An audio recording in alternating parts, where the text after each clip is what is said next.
In this video, I'm going to show you how you can easily hide your Facebook online status from others.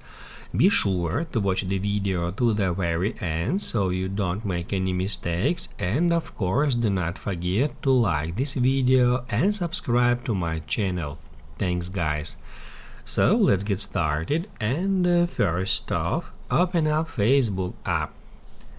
After that, go to menu and then tap right here at that gear to move on to the settings and privacy. Basically guys, you might have noticed that Facebook is constantly changing the design of their mobile app.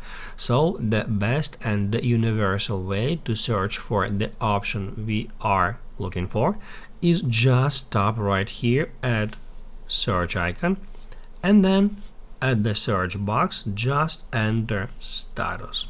In that way, that's how you can easily find active status, and that's where we can turn that option off if it is enabled to hide your current Facebook online status. Just tap at that toggle to turn it off. If this video helped you out, don't forget to hit the like button.